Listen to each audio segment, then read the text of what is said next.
After his first love passed away, Winfred became mute. For 4 years of marriage, he remained cold and distant, never showing me any care or attention. But later, I overheard his friend teasing him. "Winfred, aren't you tired of pretending to be mute at home every day? You must be suffocating." And Winfred, who was supposed to be mute, replied in a cold, detached voice. "I'm not pretending to be mute. I just hate everything related to her." When I opened my eyes again, I had gone back to the time before his first love died. I pushed him toward his first love. But he trembled as he asked me, "Why are you pushing me towards someone else?" On Winfred's birthday, I prepared a gift for him. I cooked a feast, setting the table with all his favorite dishes. But after waiting for what felt like forever, he never showed up. The food grew cold. I asked one of his friends and found out Winfred was at Bar A. My heart sank, and I numbly got up to go find him. The private room in the bar was lively, filled with laughter and clinking glasses. A group of men and women, all Winfred's friends, were having a great time. Just as I was about to push the door open, I heard Winfred's best friend teasing him. "Winfred, aren't you tired of pretending to be mute at home every day? You must be suffocating." At that moment, my entire body turned cold. Someone else chimed in, "Yeah, Marina's too controlling. I wouldn't want to live with her either." "Winfred, how long are you going to keep up this act? It's been 4 years already." I had rushed here, worried about Winfred's health, afraid he'd drink too much and hurt himself. But hearing those words, my ears buzzed, and my legs went weak. I clenched my fists so tightly that my nails dug into my palms, just to keep myself from making a sound. Inside the room, Winfred, who was supposed to be mute, spoke in that cold, detached voice. "I'm not pretending to be mute. I just hate everything related to her." He let out a mocking laugh. "She's so stupid. She never noticed I'd been faking it for 4 years. Yeah, you recovered from the car accident after just a month, and Marina never even realized. If it weren't for Alani, you wouldn't have had to settle for Marina. Enough about Marina. It's Winfred's birthday today." Winfred's face darkened as he picked up his glass and downed it in one go. It was strange. Even from this distance, through the crack in the door, I could see his eyes were bloodshot. It was all so ridiculous. For 4 years, I truly believed Winfred had been so traumatized that he'd never speak again. But I didn't care about that. So what if he couldn't speak? I could still talk. So, every day, I'd chatter away in front of him, trying to make him laugh.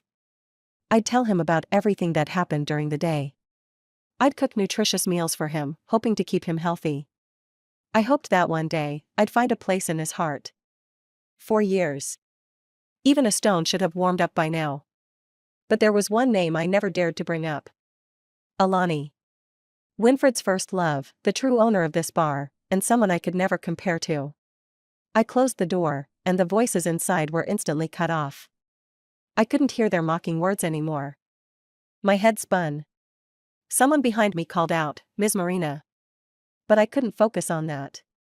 I stumbled to the roadside, trembling as I pulled out my phone. My hands were shaking. My vision blurred. I suddenly realized my blood sugar was dropping. I popped a candy into my mouth. Finally, I sent Winfred a message. "Let's get a divorce." My birthday gift to him was a divorce agreement. I didn't ask for anything, just the villa we'd lived in for 4 years. And in that moment, I finally realized something clearly: I could never compete with a dead person. Not in the past, and not in the future. Suddenly, a bright light blinded me. I saw a truck speeding toward me. Behind me, a familiar yet distant voice shouted my name. "Marina." When I opened my eyes again, I was back 5 years ago. Nothing had happened yet. Winfred's first love was still alive. Winfred and I weren't married. I was overwhelmed with joy. At this time, I had just graduated. Winfred's family was going through a crisis, and his first love had gone abroad. In my previous life, I had quit my promising job without hesitation to join Winfred's struggling company. He worked himself to the bone, and his irregular eating habits gave him severe stomach problems. Every day, I cooked him nutritious meals, trying to keep him healthy. At business dinners, to secure contracts from those greasy, overweight bosses. I often drank on his behalf, afraid his stomach couldn't handle it. I'd charm those bosses, making them laugh and sign the deals. Back then, Winfred might have been genuinely moved. When I was vomiting my guts out from drinking too much, he didn't look at me with disgust. Instead, he made me a hangover drink. After a long silence, he asked, "Marina, is it worth it?" Even drunk, I didn't forget how much I loved him. I smiled, my eyes curving into crescents. Of course it's worth it. I love Winfred more than anything. But that moment of gratitude couldn't withstand the test of time or his longing for his first love. Later, I realized he wasn't worth it. This time, I wouldn't quit my job for him. My phone rang. It was Winfred. He sounded tired as he asked, "Have you submitted your resignation yet?" I looked at the resignation letter in my hand. If I hadn't been reborn, I would have walked into the CEO's office and handed it in. Then, ignoring the CEO's pleas, I would have stubbornly joined Winfred's struggling startup. His first love would be robbed and murdered abroad, leaving Winfred broken and mute. In the end, I would have half forced, half convinced him to marry me. I smiled. "Winfred, I just texted your first love and explained your situation. She said she'd come back. From now on, let her be the one by your side." There was a long silence on the other end. He must have been frowning. He asked in a low voice, "What do you mean by that?" I spoke each word clearly. "What I mean is, whoever wants to quit can quit. I'm not giving up my job at a top 500 global company." "What?" He didn't get a chance to say more. I hung up. The heaviness in my chest lightened a little after saying that. Suddenly, a deep, familiar voice came from behind me. He asked with a smile, "You really like this job that much?" I turned around and met Ternan's gaze. There was a hint of a smile in the corner of his eyes. I remembered in my past life, many people had looked down on me and Winfred. But when I was drinking myself to the point of vomiting blood and still couldn't close a deal, it was Ternance who put in a good word for me. Only much later did I find out that the client had originally planned to work with him. But he suggested they sign the deal with me instead. In my past life, I never got the chance to thank him. I felt my eyes well up. "Thank you, Ternance, I'm not sure what you're thanking me for, but you're welcome." From the moment I met Winfred in college, I had always liked him. But back then, his love for Alani was the talk of the campus. In the end, though, they never ended up together. I thought I might have a chance. After graduation, I stayed close to Winfred. Every time his friends saw me, they'd tease, "Hey, it's Winfred's little shadow." Not as pretty as Alani, though. "Why don't you bring Alani next time?" They didn't treat me like a person. I was just a joke to them at their gatherings. When I got upset, Winfred would frown. "Don't overreact. They don't mean anything by it. Some people are great at everything, except when it comes to love, they lose all sense." I kept lowering my standards for him. But not this time. I continued working at Ternance's family company. I thought Winfred, with his pride, would never come looking for me again. But that very evening, as I was leaving work, a familiar car screeched to a halt in front of me, nearly hitting my leg. The window rolled down, revealing Winfred's cold, stern face. He frowned, his tone impatient. "Marina, what's going on with you? You said you'd quit, and now you're backing out? All that talk about liking me and wanting to help me at the company, was it all a lie?" I smiled brightly. "Yeah, it was all a lie. Why would I give up such a great job offer? Only someone with their head kicked in by you would follow you to start a business."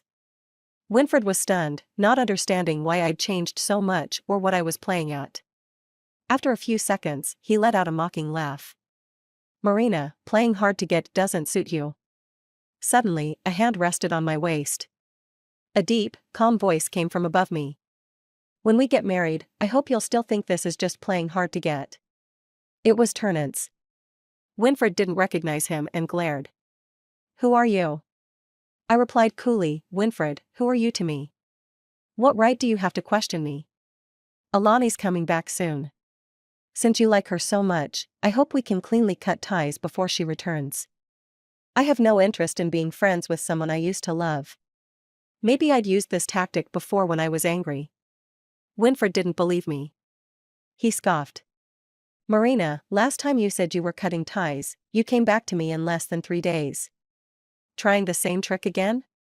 I bet you'll come crawling back to apologize in less than a week. I nodded. Alright, then wait and see.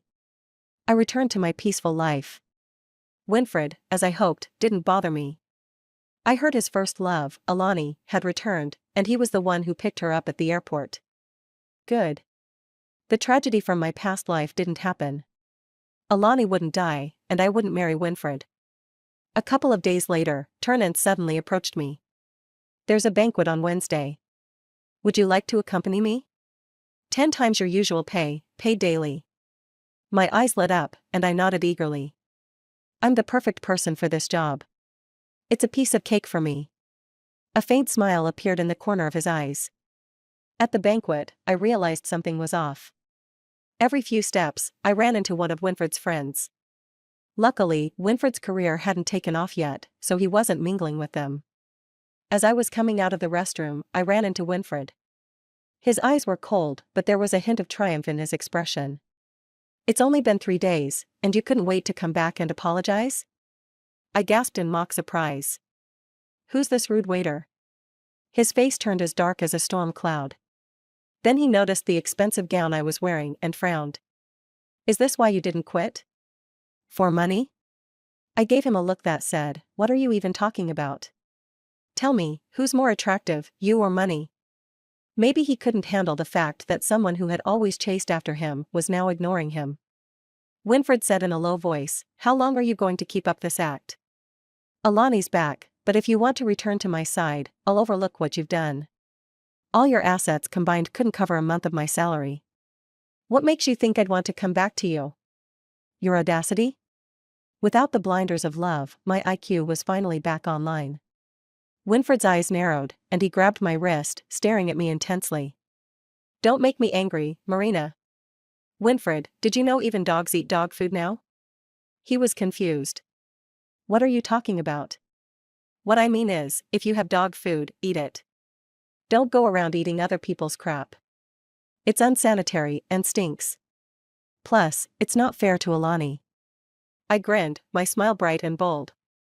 No more of the timid, cautious demeanor I used to have around him. And besides, if I were going to date anyone, it'd be a handsome man. Tell me, what part of you even compares to my boss? I put one hand on my hip and delivered the whole speech, without pausing for breath. My wrist hurt a little. But the pain faded as I watched the confidence in Winfred's eyes crumble. Suddenly, a familiar, deep voice came from behind me, warm and amused. At least you have some taste. A hand firmly pulled mine away from Winfred's grip, gently rubbing the red marks on my wrist. Does it hurt?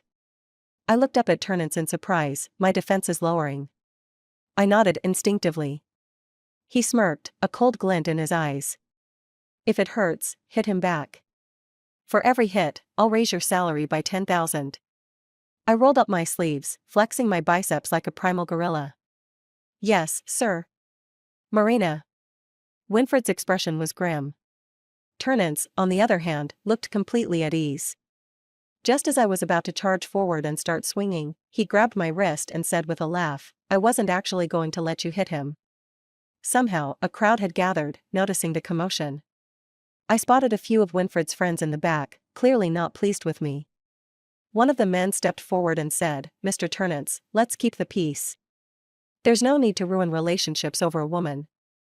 I didn't say anything. After a long pause, Turnance still didn't speak. Everyone was staring at him.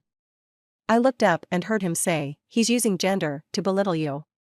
With me here, why not use wealth to put him in his place? In my past life, I must have been kicked in the head by a donkey to quit my job for him. Mr. Turnance, there's no need for this. The man's gaze made me extremely uncomfortable. I suddenly remembered his character. In my past life, when I was with Winfred, this man often made inappropriate jokes about my body. When I got upset, he'd laugh and say, it's just a joke. Why are you so uptight? Winfred would text me, if you don't like it, just leave. This time, I deliberately smiled in front of his girlfriend and said, he has a hairy black mole on his left chest. I saw a bunch of his nude videos online recently. All eyes turned to me. How did I know such private details about him when he had a girlfriend? In my past life, during one of Winfred's friend gatherings, I'd overheard them talking about it. Plus, this man was unfaithful in his relationships. His girlfriend, standing beside him, turned pale and slapped him across the face. "You jerk." I glanced at the others in the crowd. "Oh, and you've been sneaking around with your friend's woman.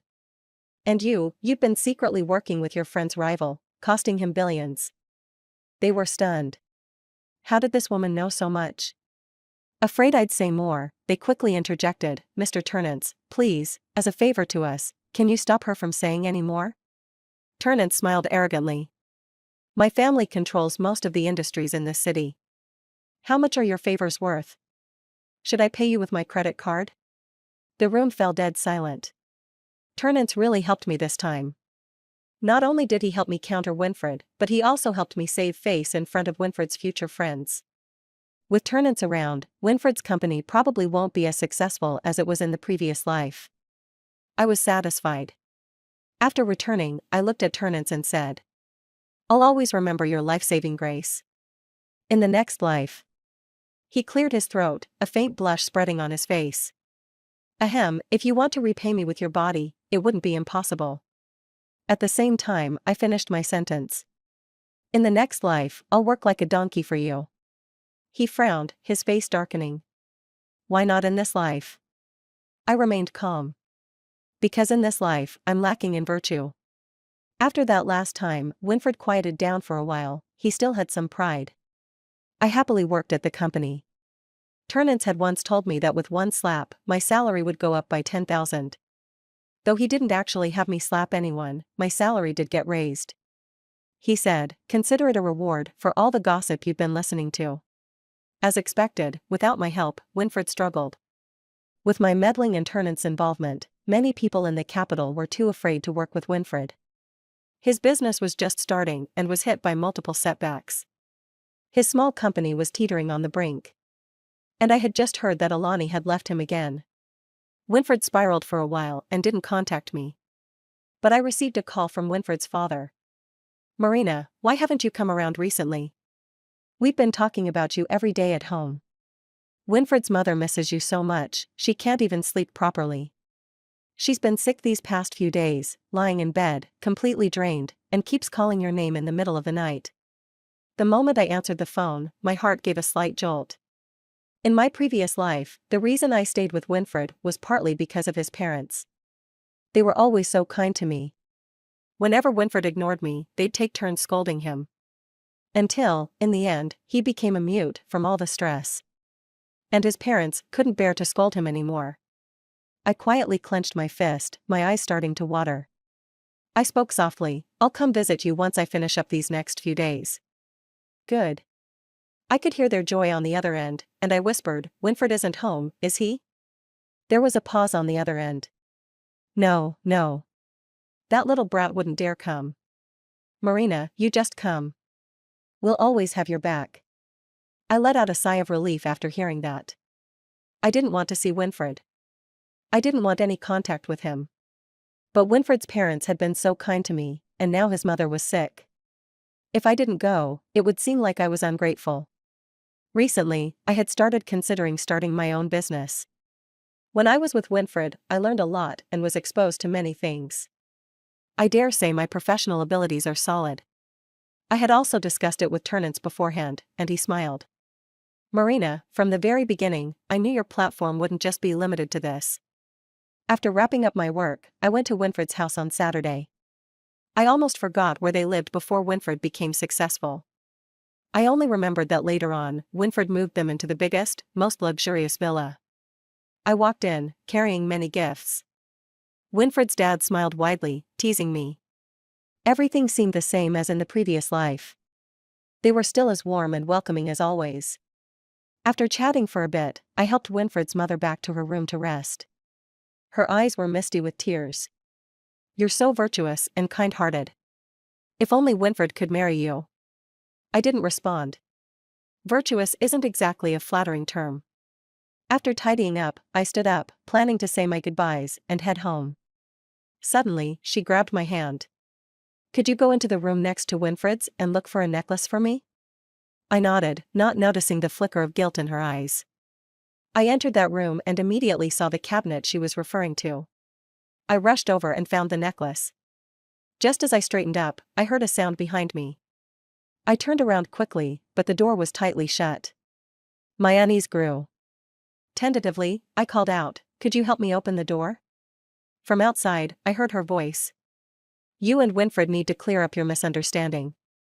Don't blame me, I just want you two to be happy together." My heart dropped, like it had fallen from a great height.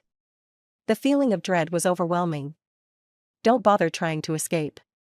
This room was renovated by Winfred's father. Ordinary people can't open it. In that moment, I didn't know what to feel. It was like I was trapped in an icy lake, my body sinking deeper. I pulled out my phone, but as expected, there was no signal. She wasn't sick. She had lured me here on purpose. They had probably set up this room long ago, knowing I would help them look for something. They had gone to great lengths to lock me in. When they didn't hear me, Winfred's dad spoke again. "Don't worry, we don't want to hurt you. Winfred will be back soon. You two can talk things through, all right?" There was no room for me to refuse. When Winfred came back, I was sitting in a chair inside the room, expressionless, staring at the door. I didn't move until I heard a noise outside. The door suddenly swung open, revealing Winfred's face. He rushed up and hugged me tightly, his breath coming in fast, uneven gasps. "You still care about me, don't you? They lied to you about my accident, and you came running to see me right away. If it were true, only you would be by my side." I allowed him to hold me, not moving. For a long time, he still didn't let go. I tugged at my lips and smiled bitterly. "Are you shameless?" He froze. "Good horses don't return to old pastures, let alone one that's rotten to the core. Your parents imprisoning me is illegal. Did you know that?" He opened his mouth but said nothing. I was certain. "You know, and you also know that your parents lied to me, making me think you were sick. But you pretended not to know. I shouldn't have any illusions about your parents. You're all the same, rotten." His body was tense, his breath cold and sharp. He grabbed my chin, forcing me to look up at him. "Marina, don't keep testing my limits. Didn't you used to love me the most? Back then, I didn't understand and let you down. But now I do. What I like isn't the idealized Alani, it's you, the one who's been by my side. Let's start over, okay? I know that last time, Turnance pretended to be your boyfriend.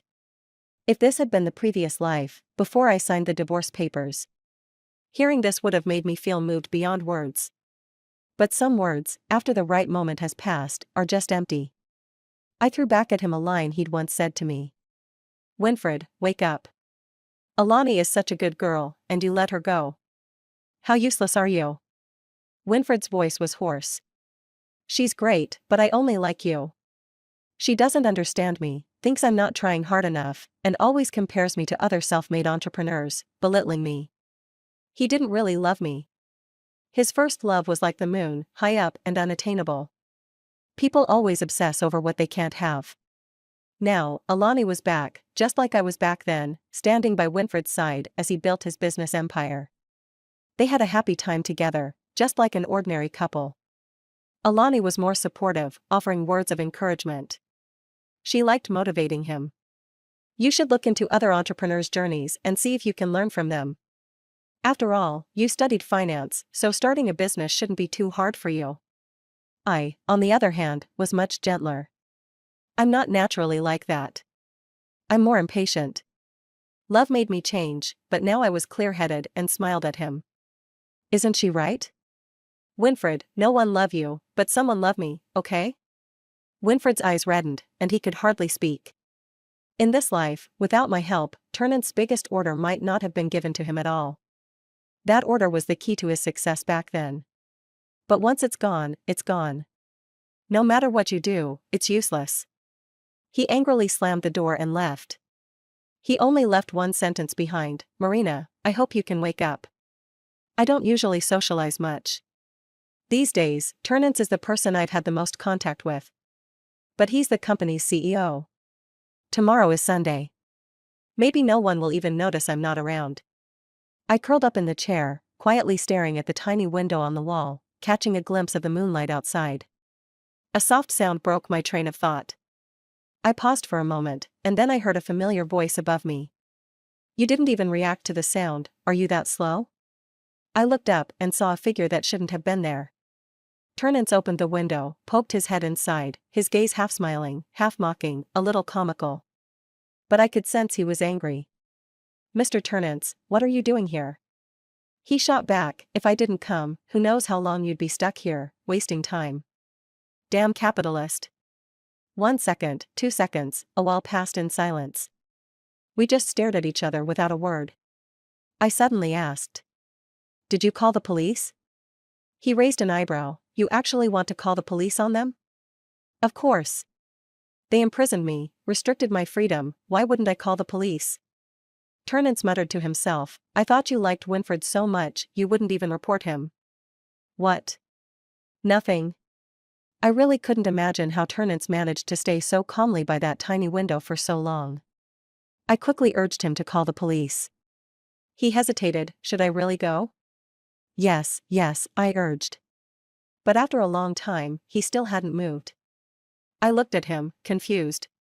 He pressed his lips tightly together, then suddenly became unusually serious. I'm afraid if I leave, you'll be scared. I was puzzled, scared of what? He looked away, aren't you afraid of the dark? How do you know? I am afraid of the dark. But after spending so much time with Winfred in the past life, he used to tell me, what's there to be scared of? Can you stop being so dramatic? So I forced myself to stop being afraid. Eventually, it didn't seem so scary anymore. I stared at him intently, but he wouldn't meet my eyes. It seemed Winfred heard a noise inside. When he opened the door, Turnance had already left the window. The window, high above, was back to its original state, with the moonlight shining through. Winfred sighed in relief, are you hungry? I didn't respond to him. I was waiting for Turnance, he said he would take me out safely. When the police car arrived, they were all stunned.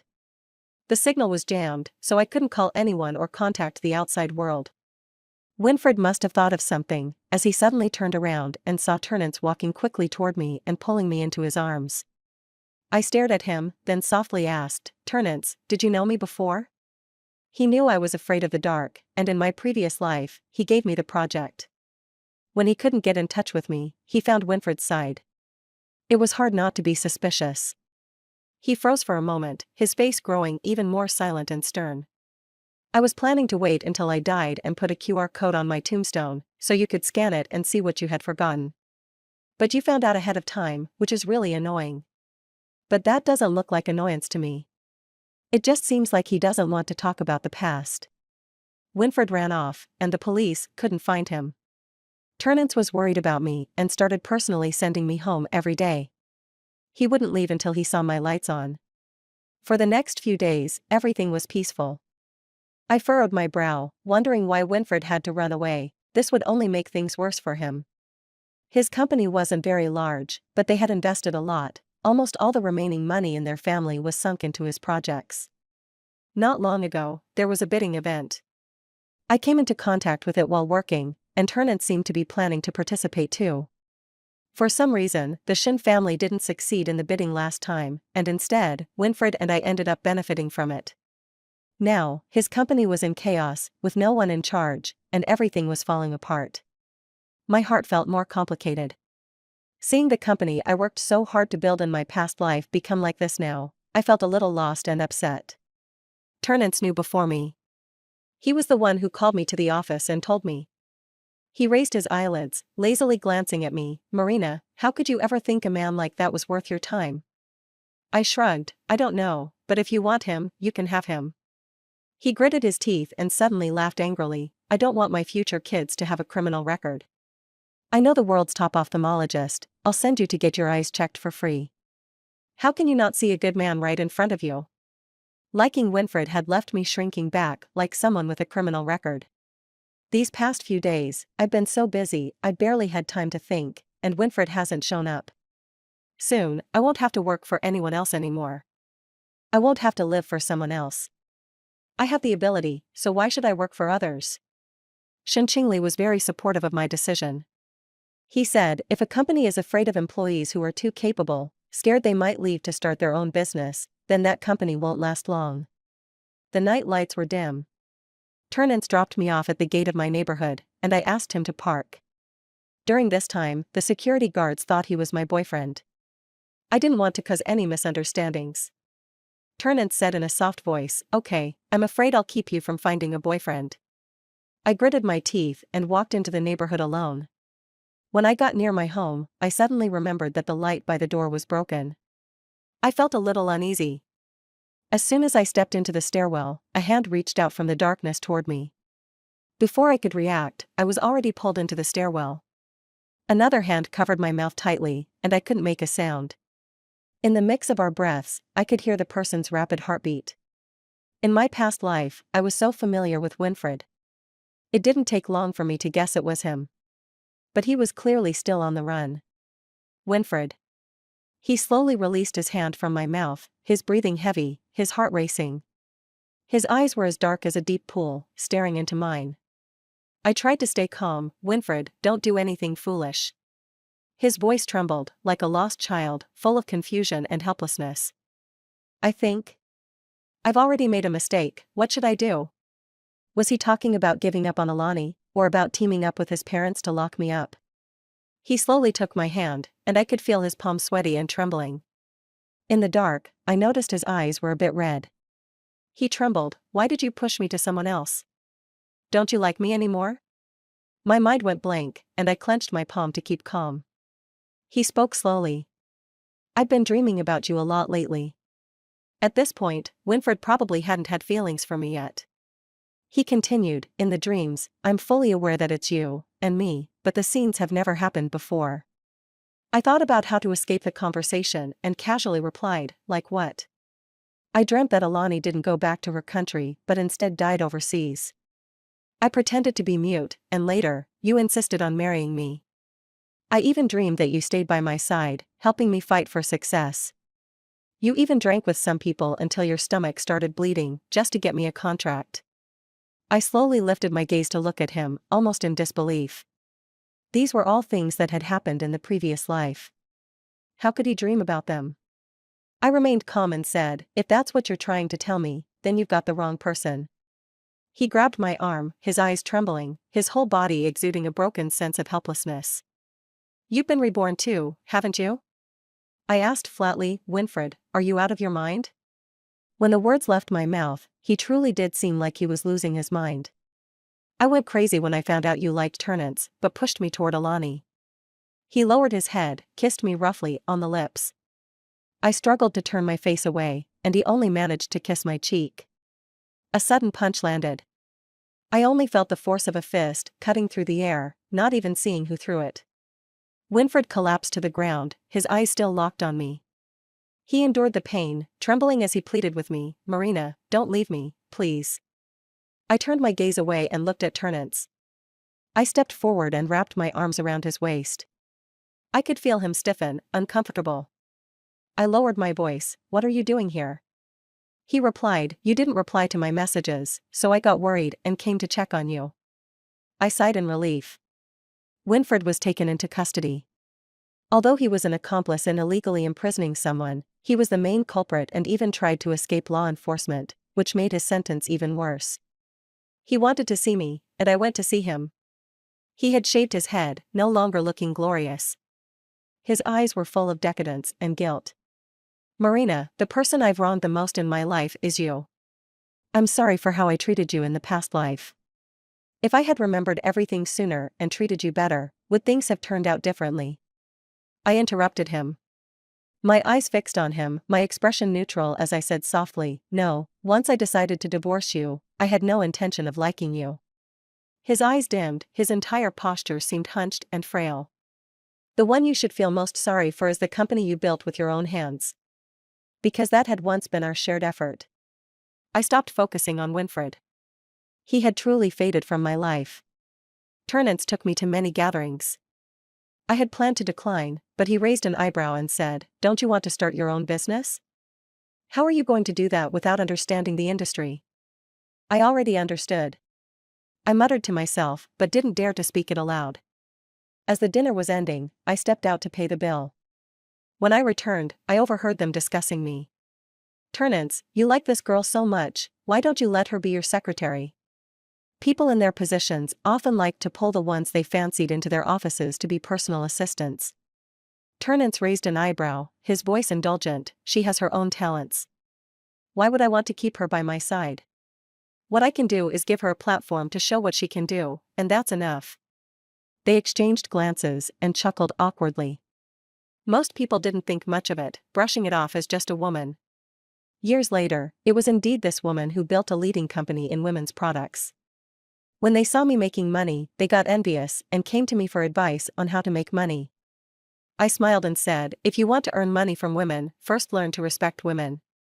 But that was a story for later. I stood outside, clutching the hem of my clothes. When we left, Turnance followed his usual routine and drove me home. But I didn't get out of the car. I turned to look at him with intense eyes. "Turnance, you mentioned we've met before. Can you tell me more about that?" His lashes fluttered. "You won't want to know. You're not me, how do you know what I want to know?" Finally, he spoke. His path to entrepreneurship hadn't been smooth. After his business failed, he didn't even have $5 in his pocket. He sat outside a convenience store, staring at the sky. I had come out of the store, mistaken him for a homeless man, and bought him some food and drinks. It was nothing to me, and I barely remembered it. But it was something he'd kept in his mind. When he later saw me with Winfred, he decided to give me special treatment. I pursed my lips. "Why didn't you say anything from the start? You didn't want to mention it because you didn't want to relive the hardships of starting your business?" I could understand that. He shook his head, looking away. "I don't think that time in my life was a stain. It's just, I wanted to always be seen as the strong one in your eyes." I placed both hands on his face, turned his head to face me, and slowly hugged him. Who's always strong? No one is forever strong, and no one is always weak. If it weren't for the you from back then, we wouldn't have the you now. You succeeded in your business, and that's really impressive." "Really?" I nodded vigorously. "Really, I think you're handsome and cool." He pondered for a long time, meeting my gaze, and his mouth curled up like a little hook, his voice, smooth and teasing. "Consider making me permanent, okay? I'm a good deal, you'll never lose." A smile spread across my eyes. "I guess I'll reluctantly accept. There are always people who show up when I'm wounded and heartbroken. Ensuring I don't lose the chance to love and be loved." The end.